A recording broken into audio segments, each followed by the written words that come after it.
26 दिसंबर से रेलवे किराए में बढ़ोतरी होगी, जहां लंबी दूरी की यात्राओं में बढ़ोतरी होगी। 215 किलोमीटर तक साधारण श्रेणी में कोई बढ़ोतरी नहीं है। उससे ज़्यादा दूरी पर 1 पैसा प्रति किलोमीटर और मेल एक्सप्रेस नॉन एसी और एसी में 2 पैसे प्रति किमी बढ़े हैं, जहां 500 किलोमीटर नॉन एसी सफ़र पर 10 रुपये ज़्यादा किराए बढ़ाए गए हैं। तो ये बड़ी जानकारी, जहां लंबी दूरी की यात्राओं में ये बढ़ोतरी होगी। 26 दिसंबर से रेलवे किराए में बढ़ोतरी, लंबी दूरी की यात्राओं में ये बड़ी बढ़ोतरी होने वाली है, जहां 215 किमी तक साधारण श्रेणी में कोई बढ़ोतरी नहीं होगी और उससे ज़्यादा दूरी पर 1 पैसा प्रति किमी होगा, जहां पर मेल एक्सप्रेस नॉन एसी और एसी में 2 पैसे प्रति किमी बढ़ेंगे, जहां 500 किमी नॉन एसी सफ़र पर 10 रुपये ज़्यादा किराया।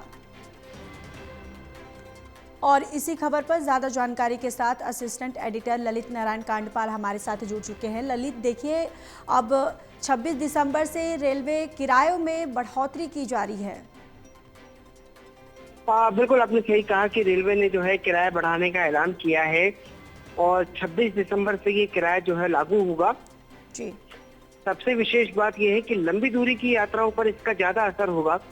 छोटी यात्रा है, यानी कि तकरीबन अगर 215 किलोमीटर तक की कोई साधारण श्रेणी में कोई बढ़ोतरी नहीं की गई है, लेकिन अगर 215 किलोमीटर के बाद ज्यादा यात्रा होती है, लंबी यात्रा होती है, तो उस पर 1 पैसा प्रति किलोमीटर का रेंट लगेगा।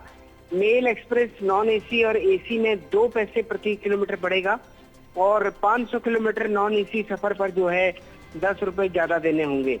और रेलवे ने ये भी जानकारी दी है कि पिछले साल उसने जो समायोजन किया था, वो समायोजन नीति से उसने जो है 600 करोड़ रुपए कमाए हैं। तो कुल मिलाकर यात्रियों पर भार तो पड़ेगा, लेकिन आप ये मानकर चलिए ज्योति कि बहुत ज्यादा बर्डन नहीं आने वाला है। तकरीबन अगर मान लीजिए 1500 किलोमीटर की यात्रा है जी, तो उस पर 10 रुपए और 15 रुपए का ही कोई इजाफा होगा, 10 से 15 रुपए के बीच में। तो एक तरीके से देखा जाए तो अगर आपकी टिकट अभी तक 1000 रुपए की होती थी तो वो 1015 की हो जाएगी। तो ये एक रेलवे ने किराया बढ़ाया है। अब देखना होगा कि इस किराया बढ़ोतरी को लेकर क्या आने वाले दिनों में राजनीतिक दल किसी तरह की प्रतिक्रिया देते हैं। अन्यथा रेलवे का किराया जो है काफी लंबे समय के बाद ही आज इस बार इंक्रीज हुआ है। जी बिल्कुल। चलिए ललित, तमाम जानकारी के लिए धन्यवाद।